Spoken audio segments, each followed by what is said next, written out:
Some people don't fail because they lack ability. They fail because their days start before they are ready. They wake up late, rush through the morning, arrive exhausted, and then spend the rest of the day trying to catch up with time. If this feels familiar, stay with me, because what you will learn from this story may change the way you see your days. This is the story of Laura, a woman who was not struggling because she lacked discipline, but because her life had no structure, until one conversation changed the way she planned her days forever.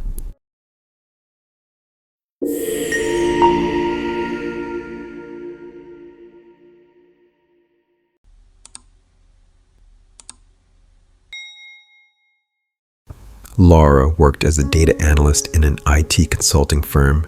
She was intelligent, detail-oriented, and respected for her technical skills, but her mornings were chaos. Her alarm rang at 6 a.m. She silenced it without opening her eyes. Another alarm rang at 6:10. She turned that one off too.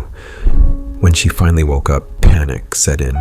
She grabbed her phone, scrolling quickly, emails, messages, notifications, as if checking them might somehow slow time. Her room looked like a storm had passed through it. Clothes lay on the bed, the chair, the floor. She tried one outfit, frowned, tossed it aside. Tried another, then another. By the time she chose something, she was already late. Breakfast rarely happened. Sometimes she promised herself she'd eat at work. Sometimes she bought something quickly on the way. As she locked her door, she often whispered, "Tomorrow will be better."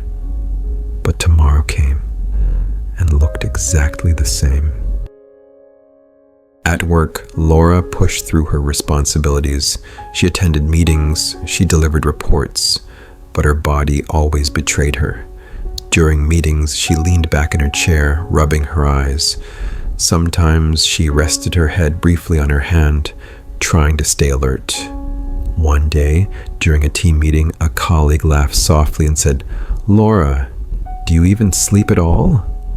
Everyone laughed. Laura smiled too, but the comment stayed with her long after the meeting ended. During another presentation, she struggled to focus.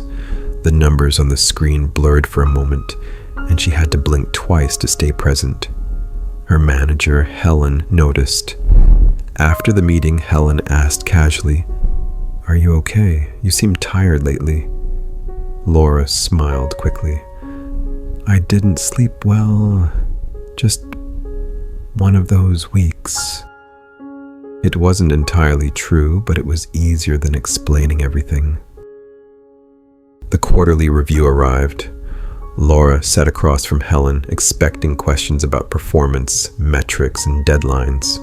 Helen surprised her. "Your work is good," she said calmly, "but something isn't right." Laura stiffened. "You're capable," Helen continued, "yet you always look like you're running behind your own day." Laura tried to laugh it off. "I guess I'm just lazy lately."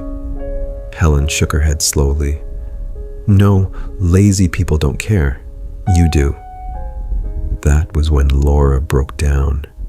She spoke about waking up tired, about rushing every morning, about wanting to be disciplined like others but never managing to keep it up. She admitted how some days felt heavy before they even began, how she always felt as though she was chasing time instead of leading it. Helen listened quietly, without interrupting. Then she said something simple. "I don't start my day in the morning.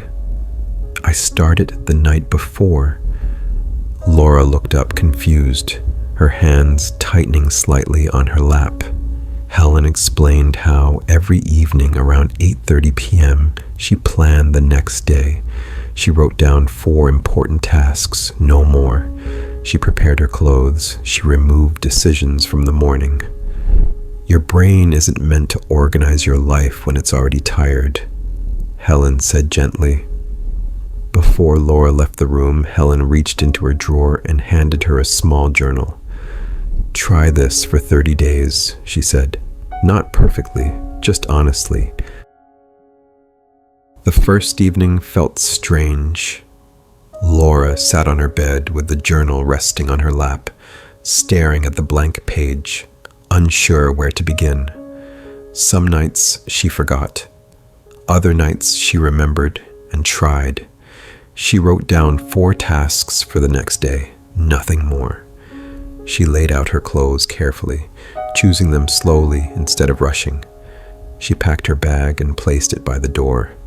Mornings did not suddenly become perfect. Some days she still pressed her phone longer than she should have. Some days she still felt rushed as she moved through the house. But something had changed. She no longer woke up guessing what the day would demand from her. She already knew. Being a data analyst, Laura decided to track her progress. She created a simple chart listing dates, planned evenings, and completed days. At the end of 30 days, she noticed something surprising. She had missed only 5 days. Seeing the pattern laid out in front of her motivated her. The numbers made her effort feel real. Slowly, almost without her noticing, the habit became part of her life. The change did not announce itself loudly. It showed up quietly in small moments. Laura arrived at work calmer. She no longer rushed into meetings trying to catch her breath. Her desk stayed neater. Her thoughts felt more organized. People noticed. One afternoon, as she reviewed a report with a colleague, the colleague smiled and said, "You look different lately." Laura looked up. "Different how?" "More present," the colleague replied. "Like you're actually here, not just trying to survive the day." Laura smiled because she knew exactly what they meant. She was no longer waking up confused.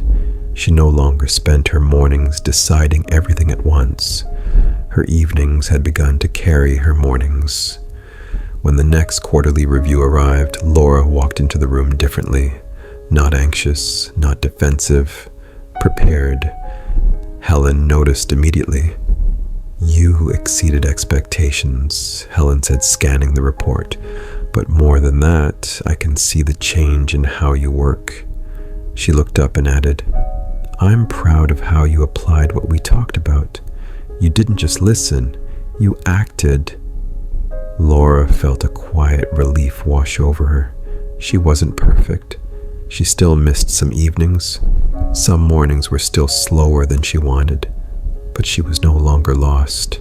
She understood herself better now, and that understanding changed everything. Most people believe they lack motivation, but motivation is rarely the problem. The real problem is structure. When life feels heavy, it is often because too many decisions are being made when the mind is already tired. Change does not begin with waking up earlier. It begins with deciding earlier. The smallest habits practiced consistently and quietly shape the direction of our lives.